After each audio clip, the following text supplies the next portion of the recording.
TN tax 24 நேயர்கள் அனைவருக்கும் வணக்கம். பாராளுமன்றத்தில் செம்மையான ஒரு சிறப்பான தரமான சம்பவம் நடந்திருக்கு அப்படின்றத நம்ம பார்க்குறோம். இதில் பிரியங்கா காந்தி கதற விட்டாங்க பிஜேபி அப்படின்றது பல இடத்துல தலைப்பு செய்தியாக பார்த்துருக்கோம். பட் ஒரு விஷயம் பலரின் கவனத்துக்கு வராமட்டுச்சு. இப்போ அதை பிஜேபி கையில் எடுத்து பயங்கரமான தரமான செய்கை செஞ்சுருக்கு அப்படின்றத தான் பார்க்குறோம். அது என்ன விஷயம் அப்படின்னு பார்க்குறதுக்கு முன்னாடி டிஎன் டாக்ஸ் 24 சேனலை சப்ஸ்கிரைப் பண்ணலைன்னா இப்போ சப்ஸ்கிரைப் பண்ணிடுங்க. அண்ட் குறிப்பாக தலைவர் சூப்பர் ஸ்டார் ரஜினிகாந்த் அவர்களுடைய 50 ஆண்டு திரைப்பயணத்தை கொண்டாடும் விதமாக டிஎன் டாக்ஸ் 24 ஒரு பெரும் முயற்சியை எடுத்திருக்கிறது.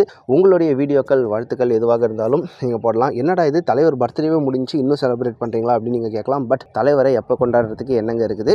நீங்கள் எப்போ வேணாலும் உங்களுடைய வீடியோஸை அனுப்பலாம். டிஎன் டாக்ஸ் 24 அதை கொண்டாட தயாராக இருக்கிறது. நம்ம மேட்ருக்கு ஃபஸ்ட்டு வருவோம். பாராளுமன்றத்தில் இப்போ கூட்டத்தொடர் நடந்திருக்கிறது எல்லாருக்குமே தெரியும். அதில் பிரியங்கா காந்தி அவர்களுடைய பேச்சு அப்படின்றது அவர்களுடைய கன்னி பேச்சு. அதாவது முதல் முறையாக பாராளுமன்றத்துக்குள் நுழைந்து அவருடைய பேச்சை பிரியங்கா காந்தி அவர்கள் பதிவு செய்கிறாரு. இது காங்கிரஸை பொறுத்த வரைக்கும் மிக முக்கியமான நிகழ்வாக பார்க்கப்படுகிறது. காரணம், ராகுல் காந்தி தான் காங்கிரஸின் அடுத்த தலைவர் அப்படின்னு இருக்கும்போது பிரியங்கா காந்தி அந்த போட்டியில் இறங்குகிறாரோ அப்படின்ற ஒரு பார்வையும் இருக்கிறது. அதே சமயம் காங்கிரஸில் சோனியா காந்தி அவர்களின் குடும்பத்தின் பலம் அப்படின்றது மேலும் மேலும் பெருக்குவதாக தான் பிரியங்கா காந்தியோட என்ட்ரி பார்க்கிறோம். ஏற்கனவே ராபர்ட் வதேராவும் அரசியலில் குதிக்க ஆர்வமாக இருக்கிறாரோ அப்படின்ற ஒரு பக்கம் இருந்தாலும் இப்போது பிரியங்கா காந்தியின் வருகை காங்கிரஸில் சோனியா காந்தி அவர்களின் குடும்பத்தின் ஆதிக்கத்தை பலமடைவது வெளிப்படையாக தெரிகிறதுன்னு பார்ப்போம். இப்போ பிரியங்கா காந்தி அவர்கள் கன்னி பேச்சு அப்படின்றதே ஒரு ஸ்ட்ராங்கான பாயிண்ட் தான் எடுக்கிறாங்க.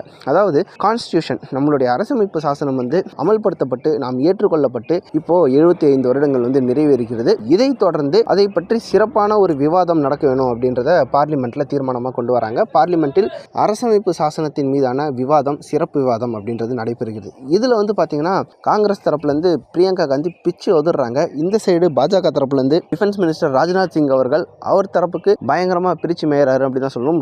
ரொம்ப ஹீட்டடான ஆர்குமெண்ட்ஸ் அண்ட் எக்ஸ்சேஞ்சஸாக தான் இருந்ததுன்றதை பார்க்குறோம். பட் இதில் ஒரு பியூட்டிஃபுல்லான விஷயம் என்னன்னா, பிரியங்கா காந்தியோடைய பேச்சு பலராலும் பாராட்டப்பட்டது. ஏன்னா சமீப காலத்திலேயே பார்த்தீங்கன்னா இண்டி கூட்டணி, அந்த ஐஎன்டிஏ அலையன்ஸ் ஒட்டுமொத்தமாக கான்ஸ்டியூஷனை பேஸ் பண்ணி தான் அவர்களுடைய பிரச்சாரத்தையே கொண்டு போனாங்க. இன்ஃபேக்ட் இந்த 2024 நாடாளுமன்ற தேர்தலே கான்ஸ்டியூஷனை காப்பாற்றணும் அப்படின்றத பேஸ் பண்ணி தான் ராகுல் காந்தி அவர்கள் கையிலேயே ஒரு கான்ஸ்டியூஷன் புக்கை வச்சு அவர் பிரச்சாரம்லாம் மேற்கொண்டிருந்தார். பிரியங்கா காந்தியோட பேச்சு அதை விட பயங்கரமாக இருந்துச்சு. இது சம்விதான் சங்கு கா விதான் கிடையாது. அதாவது இது கான்ஸ்டியூஷன் தான், சங் பரிவாருக்கான புத்தகம் ஒன்றும் கிடையாது அப்படின்ற அளவுக்கு ஆக்ரோஷமாக தன்னுடைய பதிவுகளை முன்வைத்திருந்தார். இப்போ பியூட்டிஃபுல் என்னன்னா, பிரியங்கா காந்தி அவர்களுடைய பேச்சிலேயே மாட்டிக்கொண்டார் அப்படின்ற விஷயம் இப்போ தகவல்கள் வெளிவந்திருக்கின்றன. பொதுவாகவே காங்கிரஸை பொறுத்த வரைக்கும் அதானி அம்பானி இவர்களோடு இணைத்து இந்த தொழிலதிபர்களுக்கு பாஜக ரொம்பவே ஃபேவரா நடக்குது, அவர்களுக்கு சாதகமாக தான் எல்லாமே பண்றாங்க அப்படின்ற குற்றச்சாட்டை காலமாக வைத்துக் கொண்டிருக்கிறார்கள். ராகுல் காந்தி ஒருபடி மேலே போய் அதானியோட மோடி இருக்கிற புகைப்படத்தை வெளியிட்டு இந்த கனெக்ஷனுக்கு நீங்கள் பதில் சொல்லுங்க அப்படின்ற அளவுக்குலாம் அவர் கேட்டிருந்தாரு. இந்த முறை பிரியங்கா காந்தியும் அதே ரூட்ல பயணிக்கலாம் அப்படின்ட்டு அதானிக்கு தான் எல்லாமே நீங்கள் கொடுக்குறீங்க அப்படின்னு ஒரு குற்றச்சாட்டை முன்வைக்கிறாரு. இதில் தான் அவங்களுக்கு பேக் ஃபயர் ஆயிடுது. காரணம் என்னன்னா, இமாச்சல் பிரதேஷில் நீங்கள் கோல்டு ஸ்டோரேஜ் ஃபெசிலிட்டிஸ் எல்லாம் அதானி கம்பெனிஸ்க்கு கொடுக்குறீங்க.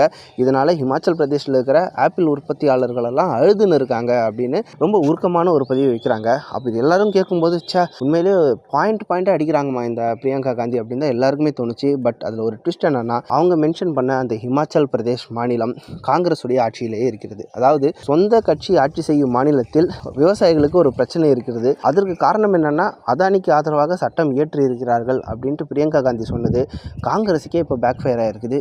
இதை ஸ்டார்டிங்கில் யாருமே பெருசாக கவனிக்கல. பிரியங்கா காந்தி பேசுனது உணர்ச்சி வசமாக இருந்ததால. பட் இப்போ பிஜேபி இதை ஸ்ட்ராங்காக பிடிச்சிருக்கு. பிஜேபியோட ஐடி விங் ஹெட் மால்வியா அவர்கள் எல்லாம் இதை கடுமையாக கண்டித்திருக்கிறார். உங்களுடைய கட்சி ஆட்சியில் இருக்கும் மாநிலத்தில் ஒரு பிரச்சனை அப்படின்னா நீங்கள் தான் அதை சரி பண்ணணும் அப்படின்ற அளவுக்கு சோஷியல் மீடியா ஃபுல்லாகவே பாஜக வரிந்து கட்டி கொண்டு பிரியங்கா காந்தியின் இந்த தவறை சுட்டி காட்டுறாங்க. இன்னும் ஒரு படி மேலே போயிட்டு, இதெல்லாம் காங்கிரஸ் கட்சிக்கு என்ன புதுசாப்பா, பிரியங்கா காந்தி என்ன புதுசாவா பண்ணிட்டாங்க, ராகுல் காந்தி இதை காலங்காலமாக பண்ணின்னு இருக்காங்க, அதே தான் அவங்க சகோதரியும் பண்ணுறாங்க அப்படின்ற அளவுக்கு ஜஸ்ட் லைக் தட் ஒரு சர்காஸ்டிக் கமெண்ட் போட்டு இதை கடந்தும் போகிறாங்க. மொத்தத்தில் பிரியங்கா காந்தியோட கன்னி பேச்சு ஃபயராக இருக்க வேண்டியது இப்போ பேக் ஃபயராக இருக்குது அப்படின்றத நம்ம பார்க்குறோம். இந்த தவறு பற்றி உங்களுடைய கருத்து என்ன? இது சகஜமாக தான் ஏற்படும் நீங்கள் நினைக்கிறீங்களா, இல்லை இது பிரியங்கா காந்தி ராகுல் காந்தி மோடுக்கு மாறப்போவதற்கான முதல் அறிகுறி அப்படின்னு நினைக்கிறீங்களா? உங்களுடைய கருத்துக்கள் என்ன அப்படின்றத கமெண்ட் பாக்ஸில் மென்ஷன் பண்ணுங்கள். மீண்டும் இன்னொரு வீடியோவில் சந்திப்போம். நன்றி.